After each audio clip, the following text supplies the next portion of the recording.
ये है कहानी गंगूबाई काठियावाड़ी की, जिन पर बनी मूवी के प्रोमोस इस वक्त यूट्यूब में धूम मचा रहे हैं। लेकिन मूवी में अक्सर कहानी से छेड़छाड़ की जाती है। उसको और मसालेदार और इंटरेस्टिंग बनाने के लिए काफ़ी सारे फेक इंसिडेंट्स ऐड किए जाते हैं।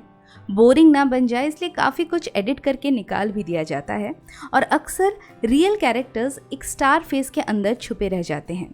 इसलिए the best way to know someone's true story is to read about them. And if you want to know it in short, then welcome to Very Interesting. Gangubai का असली नाम था गंगा हरजीवन दास और काठियावाड़ था उनके गांव का नाम। मूवी में उनका नाम गंगूबाई काठियावाड़ी बताया गया है, जो कि सही नहीं है। अब इसका रीज़न तो मेकर्स ही जाने। दरअसल प्रोस्टिट्यूशन में आने के बाद उन्होंने अपना नाम गंगा से गंगूबाई रख लिया था और जैसा कि आम भाषा में सेक्स वर्कर्स को कोठेवाली बोला जाता है, उनका नाम भी पड़ गया गंगूबाई कोठेवाली, जो मिस प्रोनाउंस होते होते बन गया काठेवाली। ठीक वैसे ही जैसे माखन मक्खन बन गया, बल्ब को अक्सर बल्ब बोला जाता है, लॉरी लारी बन जाती है और वगैरह वगैरह। तो ऐसे उनका नाम पड़ गया गंगूबाई काठेवाली। गंगूबाई का जन्म एक संपन्न परिवार में हुआ था। उनके पिता पेशे से एक लॉयर थे। गंगा को बचपन से ही फिल्मों का बड़ा शौक था। वो आशा पारेख और हेमा मालिनी की बहुत बड़ी फैन थी और बम्बई आके फिल्मों में हीरोइन बनना चाहती थी। ऐसे में उनके सपनों को सच करने उनकी लाइफ में एक शख्स आया। उसका नाम था रमणीक लाल और वो गंगा के पापा का अकाउंटेंट था। जान पहचान का प्यार में बदल गई और फिर like a typical Bollywood film घरवालों को पता चल गया। And like a typical Bollywood film the family was against the relationship. घरवालों से पीछा छुड़ाने के लिए और अपने फिल्मों के सपने को हकीकत में बदलने के इरादे से गंगा रमणीक के साथ गुजरात के काठियावाड़ से भाग के बम्बई आ गई। यह रमणीक और गंगा कुछ दिन तो होटल में रुके और फिर एक दिन रमणीक उन दोनों के लिए घर ढूंढने निकल पड़ा। इसीलिए जब तक ढंग का घर नहीं मिलता, रमणीक ने गंगा को अपनी मौसी के साथ उनके घर भेज दिया। गंगा टैक्सी में मौसी के साथ बैठ गई, लेकिन मौसी के घर पहुंचकर गंगा का सच्चाई से सामना हुआ। ना तो वो रमणीक की मौसी थी और ना ही वो उनका घर था। वो तो था कमाथीपुरा, मुंबई का एक बदनाम रेड लाइट एरिया। और वो औरत जिसे रमणीक ने मौसी बताया था, वो थी वहाँ की एक दलाल, जिसे महज 500 रुपए के लिए रमणीक ने गंगा को बेच दिया था। और यहीं से शुरू हुआ गंगा से गंगूबाई बनने का सफर। गंगा ने हालात से समझौता कर लिया और वो बन गई गंगा से गंगूबाई, एक सेक्स वर्कर। ये कोई पहला या आखिरी इंसिडेंट नहीं है। आज भी ऐसी कई लड़कियों को बेहतर जीवन का सपना दिखाकर वैश्यालयों में बेच दिया जाता है और गंगा उन्हीं में से एक थी। फिर ऐसा क्या हुआ जिसने गंगूबाई को माफिया क्वीन ऑफ मुंबई का खिताब दे दिया? वो इतनी रिच और फेमस कैसे बन गई कि प्राइम मिनिस्टर ऑफ इंडिया ने खुद उन्हें अपने घर पर बुलाया? इसकी शुरुआत हुई एक इंसिडेंट से। एक बार गंगू के एक कस्टमर ने उससे बहुत बुरा बर्ताव किया, उससे बदतमीजी की, मारपीट की, रेप किया और बिना पैसे दिए चला गया। कुछ दिनों बाद वो फिर से आया और इस बार उसने इतनी दरिंदगी की कि गंगू को हॉस्पिटल में एडमिट होना पड़ा। इस इंसिडेंट के बाद गंगू को पता चला कि उसका नाम शौकत है और वो मशहूर अंडरवर्ल्ड डॉन करीम लाला के लिए काम करता है। गंगू की ये बेमिसाल हिम्मत ही थी जो वो सीधे करीम लाला से उसके गुर्गे की शिकायत करने चली गई। लाला को गंगू ने अपनी आप बीती सुनाई। सुनकर करीम लाला को बहुत गुस्सा आया। उसने गंगू से वादा किया कि आज के बाद उसे डरने की कोई ज़रूरत नहीं है। अगली बार जब शौकत उसके यहाँ आए तो बस उस तक खबर पहुँचा दे, बाकी वो संभाल लेगा।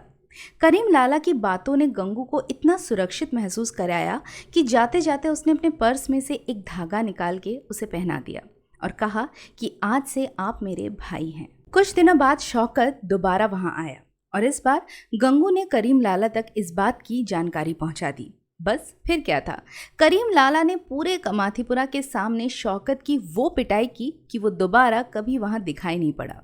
इस इंसिडेंट के बाद गंगूबाई का कमाथीपुरा में वर्चस्व भी बढ़ गया था। सब उसे डॉन की राखी बहन के नाम से जानने लगे थे। कमाथीपुरा अपने आप में एक अलग ही दुनिया है, जहाँ के अपने खुद के नियम और कानून हैं। तो अगली बार जब वहाँ के प्रेसिडेंट के इलेक्शंस हुए तो Ganga became the unprecedented leader. अब मूवी में तो गंगूबाई को एक हीरोइक फिगर जैसा पोर्ट्रे करना ऑब्वियस है, but we will give you all the facts. हम आपको उनके अच्छे बुरे दोनों पहलू से रूबरू कराएंगे। फिर डिसीजन आपका होगा कि आप उनको एज अ हीरो लेते हैं या फिर कुछ और। ऐसा नहीं है कि गंगूबाई वॉज ऑल गुड। उनके अंडरवर्ल्ड से रिश्ते थे। वो माफिया क्वीन के नाम से जानी जाती थी। One of the richest prostitute थी और शायद उस जमाने की एक लौती प्रोस्टिट्यूट जिसके पास बेंटली कार थी। She had over 150 sex workers working under her और इन 150 सेक्स वर्कर्स की कमाई का 40% कमीशन वो अपने पास रख लेती थी। तो फिर ऐसी क्या बात थी जो उनको दूसरी प्रोस्टिट्यूट से अलग बनाती है और आज भी कमाथीपुरा में हर ब्रॉथल में उनकी फोटो को लोग पूजते हैं? Here is the answer. भले ही गंगूबाई सेक्स वर्क का काम करती थी पर उन्होंने इसे काफी प्रोफेशनली मेंटेन कर रखा था। उनके साथ जो बीता वो किसी और के साथ ना हो, इसीलिए she used to make sure कि कोई भी सेक्स वर्कर बिना अपनी मर्जी के उनके यहाँ काम ना कर रही हो। अगर उनको कोई ऐसा मिलता जिसे वहाँ बहला के या फुसला के लाया गया हो तो ऐसी लड़कियों को वो वापस उनके घर भेज दिया करती थी। वो अपने हर एक सेक्स वर्कर का ख्याल रखती थी, उनको दिवाली पर नई साड़ी देती थी, उनके सभी मेडिकल ट्रीटमेंट का खर्चा उठाती थी और उम्र दराज सेक्स वर्कर्स को पेंशन भी दिया करती थी। शायद इसीलिए वहाँ के हर एक सेक्स वर्कर उनको इतना मान और सम्मान देते थे। गंगूबाई कई एनजीओज के साथ भी जुड़ी थी जो सेक्स वर्कर्स के बेहतर जीवन और हक के लिए काम किया करते थे। तो आखिर क्या हुआ कि गंगूबाई को देश के प्रधानमंत्री ने अपने घर बुलाया और गंगूबाई ने उन्हें शादी के लिए प्रपोज किया। बीच में एक ऐसा समय आया था जब सरकार कमाथीपुरा से सेक्स वर्कर्स को हमेशा के लिए हटाने पर विचार करने लगी थी। ऐसे में गंगूबाई ने सेक्स वर्कर्स की आजीविका के एकमात्र स्रोत को बचाने के लिए काफी प्रयास किए और वो अपनी मुहिम में सफल भी रही। गंगूबाई का मानना था कि सेक्स वर्कर्स को कोई अपने यहाँ नौकरी पर नहीं रखेगा, जो रखेगा भी वो उनका गलत फायदा उठाने की कोशिश करेगा। सेक्स वर्कर से कोई शादी करके ना घर बसाने की सोचता है और ना ही उसे अपने घर पर काम पर रखने की। ऐसे में अगर उनसे उनका काम भी छीन लिया जाए तो उनके पास जिंदगी जीने का कोई साधन ही नहीं बचेगा। गंगूबाई ने एक और बहुत अहम पॉइंट रेज किया, वो ये कि अगर कमाथीपुरा जैसे रेड लाइट एरियाज को बंद कर दिया जाए तो शहर में सेक्सुअल असॉल्ट्स की घटनाएं कई गुना ज़्यादा बढ़ जाएंगी, क्योंकि हवस के भेड़िए जब तवायफ के पास नहीं जा सकेंगे तो सड़क चलती औरतों को निशाना बनाएंगे। जरा गौर करके देखें तो उनकी इस बात में बहुत दम है। दैट्स वाई जब गंगूबाई के ब्रॉथल्स बंद करने के अगेंस्ट विरोध की खबर भारत के तत्कालीन प्रधानमंत्री पंडित जवाहरलाल नेहरू तक पहुंची तो उन्होंने गंगू को अपने घर बुलाया और उनसे सेक्स वर्क बंद ना करने के पीछे की वजह जाननी चाहिए। हालांकि इस मीटिंग का कहीं ऑफिशियल मेंशन कभी भी नहीं हुआ, पर गंगूबाई की इस इन्फ्लुएंशियल पर्सनैलिटी से पंडित नेहरू काफ़ी प्रभावित हुए। फिर ऐसा क्या हुआ इस मीटिंग में जो गंगूबाई ने पंडित नेहरू को ही प्रपोज कर डाला? हुआ कुछ यूँ कि पंडित नेहरू ने गंगूबाई से पूछा कि वो इस जिल्लत भरी बदनाम जिंदगी को छोड़कर एक नई शुरुआत क्यों नहीं करती। वो सुंदर है, पढ़ी लिखी है, किसी अच्छे आदमी से शादी करके एक नई जिंदगी की शुरुआत करे और दूसरों को भी करने दे। उनकी इस बात को सुनकर गंगू हंस पड़ी और पंडित नेहरू से बोली, चलिए अगर ऐसा ही है तो आप खुद ही क्यों मुझसे शादी नहीं कर लेते? बताइए, क्या आप मुझसे शादी करेंगे? गंगू की इस बात पर पंडित नेहरू नाराज होने लगे तो गंगूबाई ने उनसे माफ़ी मांगते हुए कहा कि प्रधानमंत्री जी, मेरा इरादा आपको नाराज करने का बिल्कुल नहीं था।